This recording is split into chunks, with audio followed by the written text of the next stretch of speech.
Bonjour et nous vous souhaitons la bienvenue à l'édition de ce jour où nous allons nous entretenir sur le thème Oriente ton cœur vers le Seigneur. Et le passage que nous allons examiner est tiré de l'Épître aux Colossiens au chapitre 3, verset 1. Il est écrit: Si donc vous êtes ressuscité avec Christ, cherchez les choses d'en haut, où Christ est assis à la droite de Dieu. Oriente ton cœur vers le Seigneur.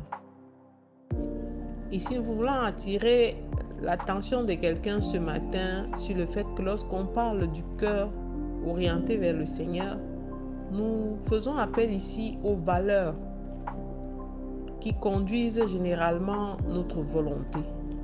Il est important pour un homme de se fixer un minimum de valeurs afin qu'il puisse marcher dans toute la rectitude et toute l'intégrité.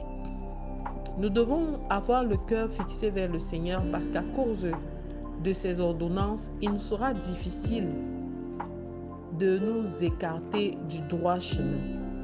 En tant qu'enfants de Dieu, nous devons apprendre à nous conformer à la parole de Dieu et à marcher, à être, comme l'apôtre Paul disait, des réels imitateurs de Christ, de telle sorte que ce qui est dans notre cœur, ce qui a de l'intérêt pour nous, est aussi de l'intérêt pour Dieu.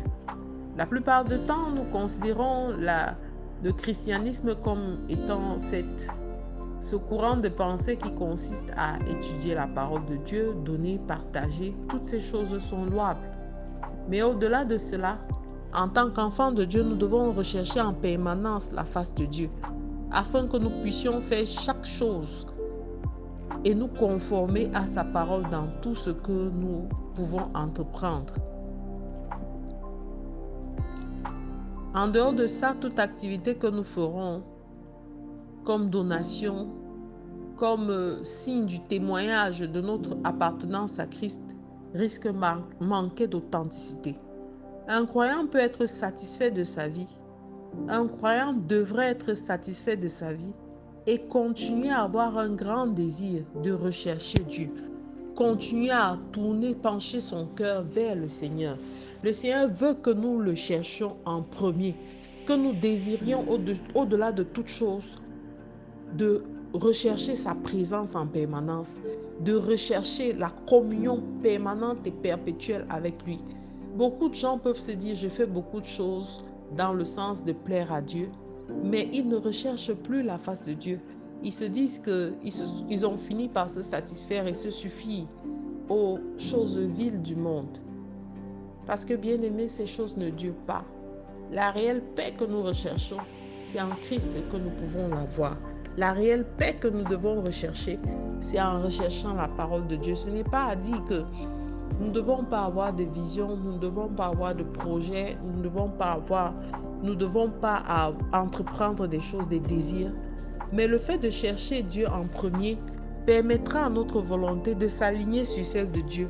Et de cette manière, tout ce que nous avons comme soucis, désirs, projets, ils sont automatiquement soumis à Dieu et soumis à son autorité. Toutes ces choses sont sous sa protection. Alors de cette manière, il est difficile d'échouer dans un projet parce que ce projet, nous l'apportons à Dieu et parce que notre cœur est incliné vers le Seigneur, lui-même, il nous confirme, il nous accompagne, il donne la méthode à suivre et le plan d'action pour le succès. Mais pour tous ceux qui pensent pouvoir faire sans Dieu, dont le cœur n'est pas avec Dieu, alors il leur résiste. Et des choses qui semblent même les plus faciles deviennent des choses les plus compliquées. Parce que Dieu s'aligne sur la volonté de celui qui cherche réellement sa face et sa présence. Et il n'y a plus de combat physique, il n'y a plus de combat personnel, parce que Dieu s'approprie vos combats et il fait de vos combats ses combats. Alors je te recommande ce matin, toi qui t'es tout le temps battu, à chercher à accomplir des choses, à chercher à réaliser des choses qui ne se réalisent pas. Je te donne aujourd'hui un secret. Oriente ton cœur vers le Seigneur, vers sa parole et vers ses ordonnances.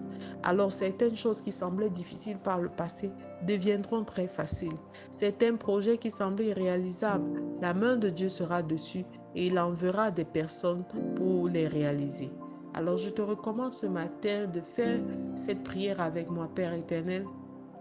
Je te bénis, Père éternel, pour ta présence dans ma vie. Aide-moi à te chercher tous les jours et dans tout ce que je fais, Seigneur. Je veux, Père éternel, sentir ta présence. Je veux, Père éternel, être devant toi tous les jours. Seigneur, porte-moi, afin que, Seigneur, tout ce que j'entreprends réussisse et que ton nom soit glorifié au travers de tout ce que je fais. Au nom de Jésus-Christ, nous avons prié. Amen, amen, amen. Je suis la révérende Sonia Antoinette de la Grace Bible Church, Yaoundé. Je vous souhaite de passer une excellente semaine. Shalom.